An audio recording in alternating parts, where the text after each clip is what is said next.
How indeed do you measure a year? The anthem from our fabulous choir offers a few suggestions. In daylights, in sunsets, in midnights, in cups of coffee, in inches, in miles, in laughter, in strife. Or perhaps, as the psalm suggests, we should measure time in love. We should measure a life well lived in relationships, in what we create together, and in what we overcome together. This year, the way we measure the days and the passing of the seasons may be a bit different, but what I know has become more evident to me in the past 12 months is that the people in my life are what count. However I've seen them, no matter the distance, the workarounds, or the technology involved, being connected to those I care about is what fills my year. As we celebrated the beginning of our Seasons of Love stewardship campaign last night, I was once again struck by how much the people in this community care about one another.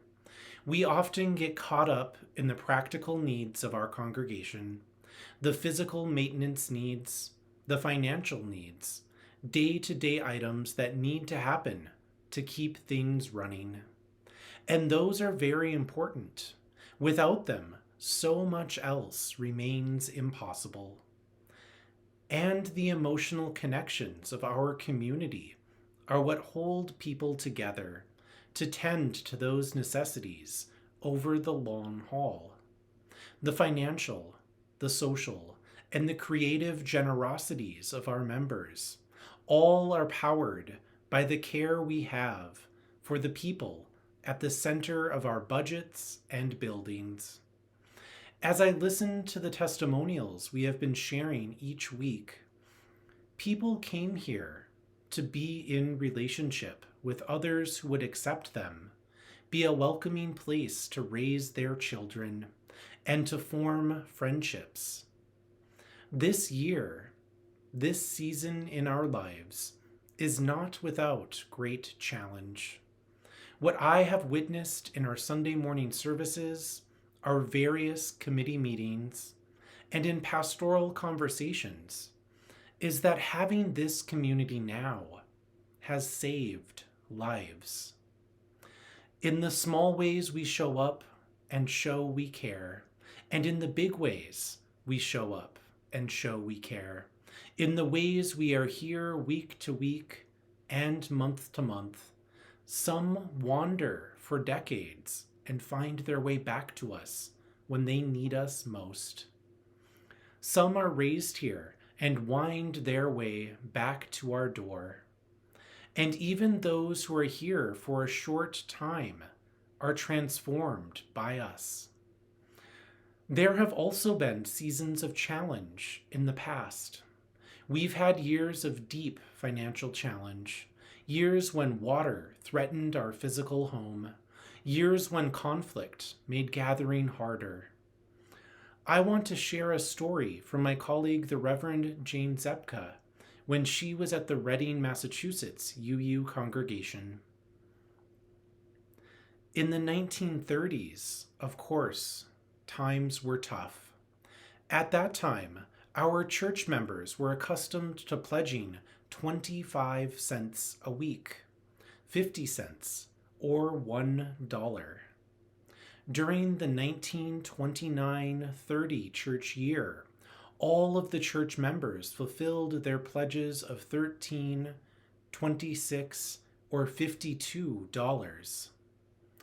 But as the Depression continued, our ledger books begin to show tiny numbers at the bottom of each page. 5 cents, $2, $12, and then a little s. 5 cents short of the pledge, $12 short, just what one would expect. But imagine this. Imagine that more numbers appear at the bottom of that ledger. $4, 80 cents, $7, 30 cents. And after these numbers, the tiny letter O. $4 over the pledge, 80 cents over. I can find no evidence of a special appeal from the governing board. No traces of public discussion, only the quiet generosity of the people of our church. I read lots of historical material over the weeks, but nothing touched me more than the dusty ledger book from the 30s, from high up on the shelf in our church during the Depression. For every pledge that had to fall short, one of the many generous people overpaid his or her pledge to compensate. I love the history of this church. Gandhi was never a member. Mother Teresa never belonged either. Just regular folks. They dedicated their babies. They worshiped. They reached out to do their part in the world. They cared for one another. They kept this place going. They tried to live their best lives. Now, our congregation had yet to be born in the 1930s, and yet we have had our share of trying times in the past and the present.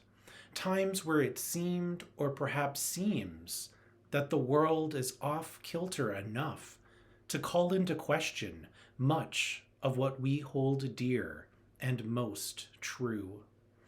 And yet, the people of our fellowship show up for one another over and over again.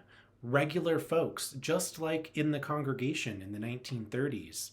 We are not superheroes or saints.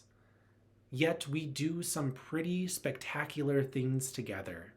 Our congregation remains together, recreating almost every aspect of our fellowship in new ways with new technology in less than a year.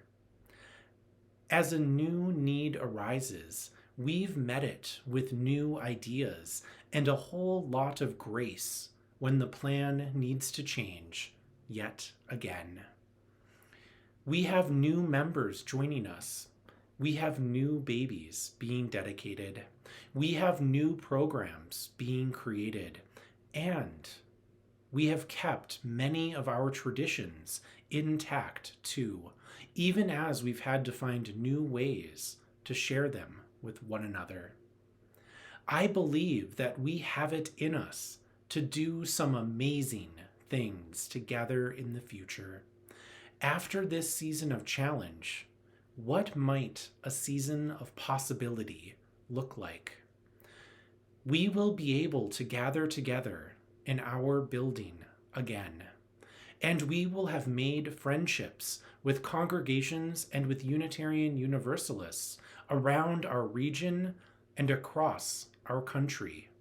How might we hold on to those and continue to be a place for people who are far from Warrenton, Pennsylvania?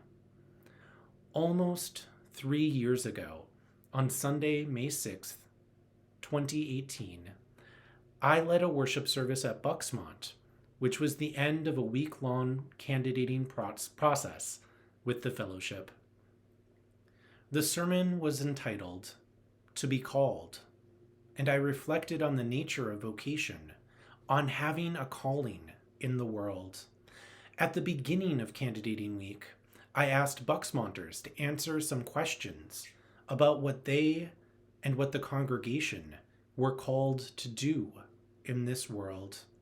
Here is some of what I shared in that service before the congregation met and ultimately called me to be your next settled minister. Something that many people shared was a wish to be more compassionate and to be a better community member, to be better at loving others, being generous, more focused on justice, more patient. Many shared a desire to become their best selves or to care more for others. Several said to be more spiritual or to become deeper in some way. What I gleaned from these responses is that BuxMont is a place of relationships. The vast majority of your answers about calling were in the context of relationships to others and to improvement in some way, to become better at what you are called to be. No one seemed to believe that the work was done already. Over the course of this week, I have had conversations with many of you. I've heard stories about BuxMont, about your families, about what brought you here. I've heard a lot about music and the need for a place to be yourselves. I've heard how you show up for each other in good times and in hard times, how you raise children here or were raised here, the ways that we gather together around shared values and different beliefs. And that is something BuxMont can be for people, a community of accountability to our values, a place to come and be reminded of what we are moving toward or wish we were moving toward in our lives. When I think about my role in this community as your minister, it is not to come up with the answer for what we are called to do or to be together. It is to help you listen to your own lives and to your own stories as a community. You each have a calling, and together, BuxMont has a calling for what to be in this world. My sincere hope is that you want me to help you listen for that calling and to help amplify it. That is what I believe being called as your next minister would mean. And I believe this is a lot of what it has meant to be your minister these past almost 3 years. We have gotten to know each other better. We have begun to see what our ministry together can look like, and we have shown up for one another during one of the hardest periods in recent memory. We've had to change almost every aspect of how we gather, but we have continued to gather, to laugh and to cry, to help when we can, and to support each other when needed. We've tried new things on over the past months, and we've remembered that what matters most are our relationships. No matter where or how we connect, the people are what make a community a community. As we make plans for the next program year, and as we make pledges toward that future, let us hold up this year and know that this place, and more importantly, these people, are our people. Those we count on in a crisis, those who will expect us to continue to live out our values in the most challenging of circumstances, and those who will help work with us to build a world for our children and our children's children to thrive in. I hope you will join us in planning not only for this season, but for all the seasons to come. So may it be.